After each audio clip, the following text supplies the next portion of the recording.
Hi everyone, I'm Nettie Kay. Welcome back to my studio. Hey, tonight I'd like to share with you a little bit different part of my creative mind. Most of you guys know me as a painter or someone who does visual art. Some of you know me as a musician or composer. And tonight I'd like to show you a different side, which is the side of writing. I love to write. I started out very early writing poetry. And then I, of course, moved into lyrics and I went into storytelling and all sorts of things. And I've written books for adults and for children. And so I'd like to share with you a story I just finished called The Pangolin and the Red Seed. This is a myth, and in light of our current situation. I hope that you make it all the way through to the end of the story, and I want to hear from you in the comments below what you thought of it and if it was a meaningful experience for you. So it's about 7 pages, and I'd love for you to just sit back and enjoy, close your eyes, and at some point, hey, I'm going to have some illustrations for this one too. I'm really excited about that. We might even add some sound effects with my son, who's also does some amazing sound effect work. And so, stay tuned for that. But we want to get it out there right now. So let's get going on The Pangolin and the Red Seed.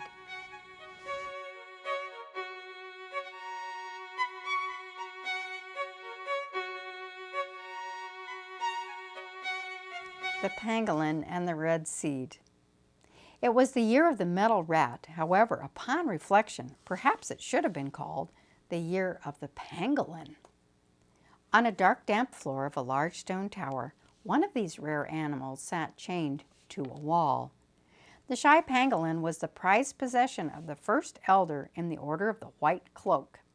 It was here that 7 elders worked and studied within the walls of a mysterious temple. The pangolin was the most peculiar of animals. It appeared as though it had come from another time, an era when dinosaurs roamed the earth. Large scales covered the outside of its entire body, like armor from the top of its head to the end of its long, thick tail. Its tender pink underbelly was the only area not completely encased in the strange prehistoric plates. A long pointed nose and 2 small button eyes gave it a rather sweet and shy appearance if you really looked at it closely. The pangolin was certainly more timid than ferocious, for whenever the creature was frightened, it would roll itself up into a ball similar to that of a potato bug. It was such an amazing animal that some of the more superstitious people of the land thought the scales of the creature had special healing powers. The animal was hunted to near extinction for this very reason. Meanwhile, within the temple of the Order of the White Cloak, the 7 elders committed themselves to discover the true nature of various bugs, plants, and rocks and animals. They had a large laboratory that was set up with all kinds of tools to help them examine these things. Each day after they met for breakfast, the elders ventured out the front gate. Some went on foot and some on horseback. They each spent the morning collecting various specimens to bring back for the group to study in the afternoon. One morning, the first elder opened the gate to find a small, tightly sealed golden box at his feet. The box had an inscription that read, "Do not open." He brought the box in to show the others. "How curious," they all said. They placed the box on the table, looked at it, measured it, examined it, and for a few days, being ever so disciplined, they were able to resist temptation. However, the words "do not open" seemed to taunt the elders until finally their curiosity began to get the best of them. What could be the harm of taking a little peek?" the second elder asked. "Surely something so small should be quite harmless," the third elder responded. They all finally agreed and began taking turns prying at the lid with their various tools. After several hours of poking and prodding, the lid finally popped off, revealing a small red seed stuck to a shiny satin cushion. They each passed the box around, examining the seed. They held it, they smelled it, and they placed it under a magnifying glass to see it even better. "I wonder if it has magic powers?" asked the fourth elder. "I wonder if it could help feed the world," the fifth elder pondered. The sixth elder then suggested that they plant it in soil and place it under a tall bell jar of glass to watch it grow. And so they did. As soon as the seed was nicely tucked into the soil, the seventh elder sprinkled it with water and safely sealed the container with a thick bell-shaped glass. Satisfied with their work, the seven elders went to bed. In the morning, they woke with wild anticipation. Yes, the seed had actually begun to sprout overnight, and rapidly it did.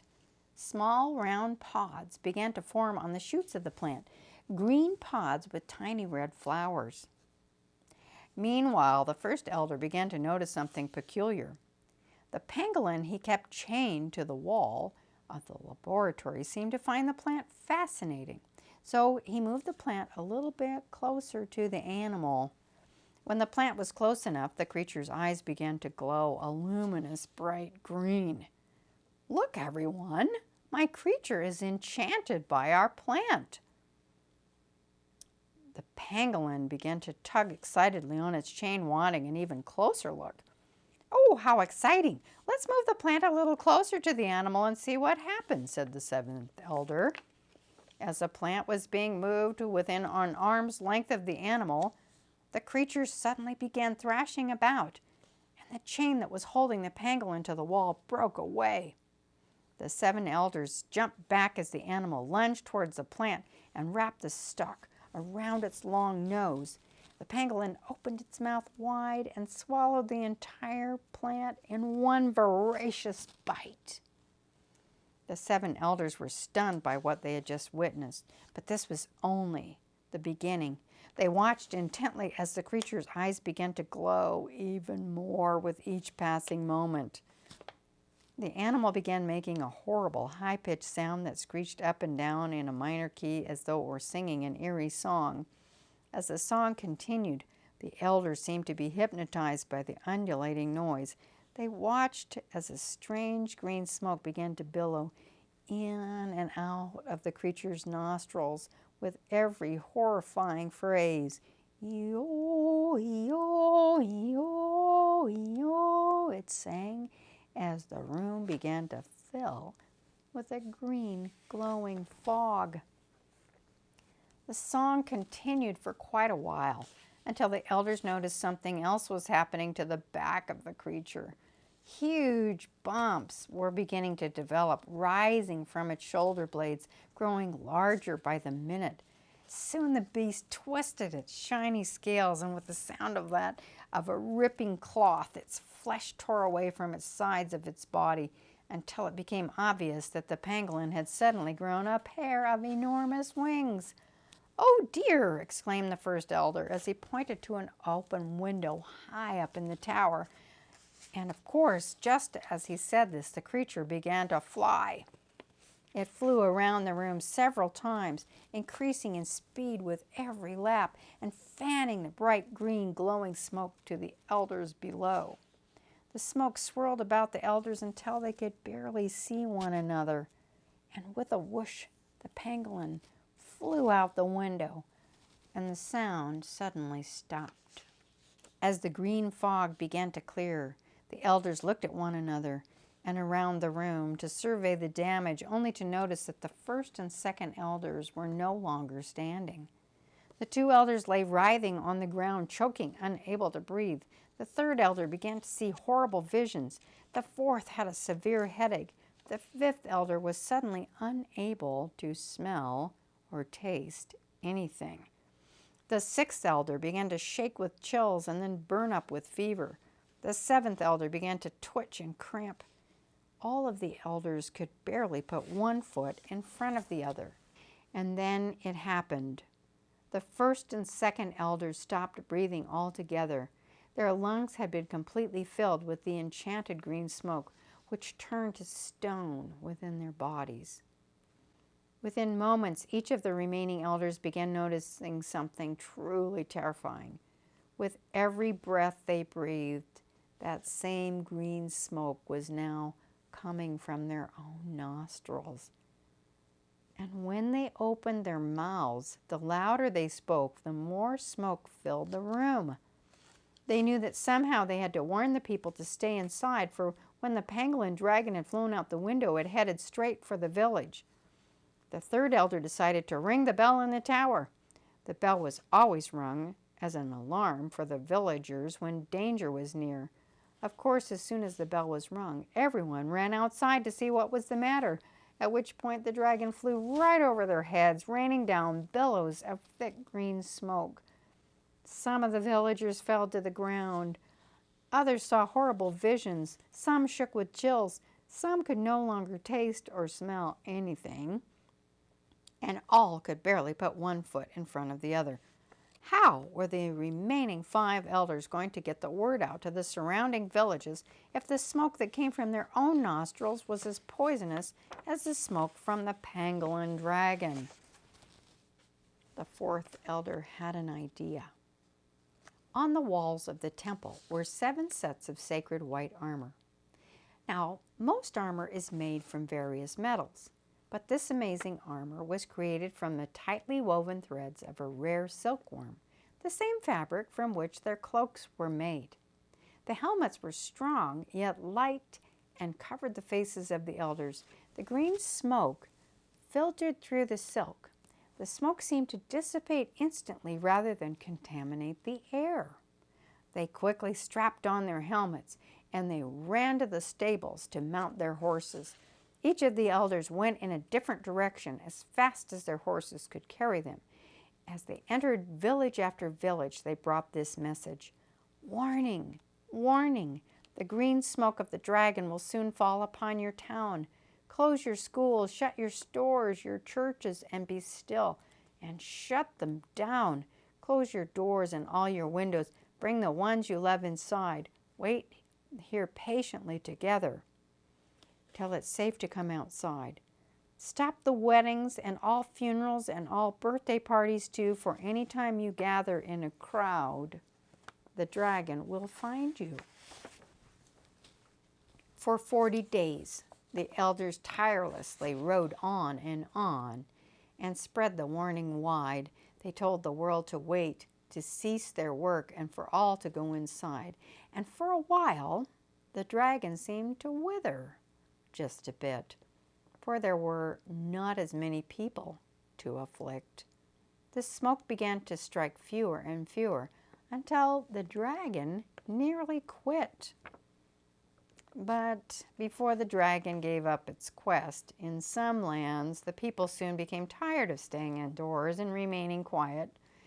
It had been 40 days after all, wasn't that enough? And before it was safe, some began spreading the word that it must be time for them once again to emerge and make some noise. So some began to peek outside, and others said, "At last!" And many rushed without caution out into the street. A wedding that had been postponed happened that first night. The noise awoke the dragon, and it quietly floated down from the sky.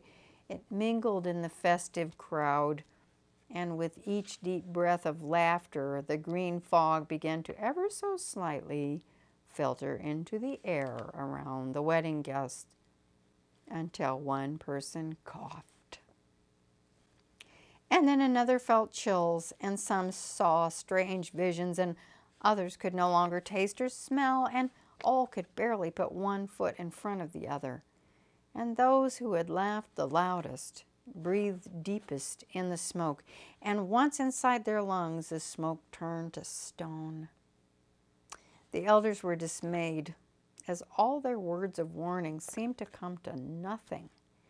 And yet, there were some wise souls who had heeded their words, for the wise had noticed the white helmets on the heads of the elders, and they had fashioned their own helmets of silken threads for themselves. Now, these would be the 2 signs of the very, very wise: those who remained still in quiet patience, and those who wore the helmet of white upon their heads. Oh, there was a brief time that the fools persisted in making noise, calling insulting names and mocking and laughing loudly at the wise, but then the foolish started dropping one by one, just like flies. It soon became quieter and quieter. As more and more villagers were given the special silk to create the white helmets of the wise, the dragon's power continued to decrease. Though life was never quite the same, the day came when the dragon was finally lulled into a deep sleep and the skies began to clear. The wise proudly hung their white helmets on the walls of their homes as a reminder of what they'd been through. And to this day, they keep their life-saving helmets ever so close, just in case they are needed again next year. Well, I hope you enjoyed the story of the pangolin and the red seed. I loved writing it for you and reading it to you. And I do hope it was inspiring for all of you to realize that when we're in the middle of chaos, this is the time of creativity. This is when we get our paintbrushes out, our guitars out, we get our pen out, we write a story, a poem, paint a painting, write a song, and we leave something for those that come after us to kind of understand what we've been through so that they'll learn something for the future. All right, so don't forget to leave some comments below on your outtake of what you experienced by listening to this story. And I hope to see you again. Don't forget to share with as many people as you can. I'd like to get this story out. So we'll see you again next time. All right, bye-bye for now.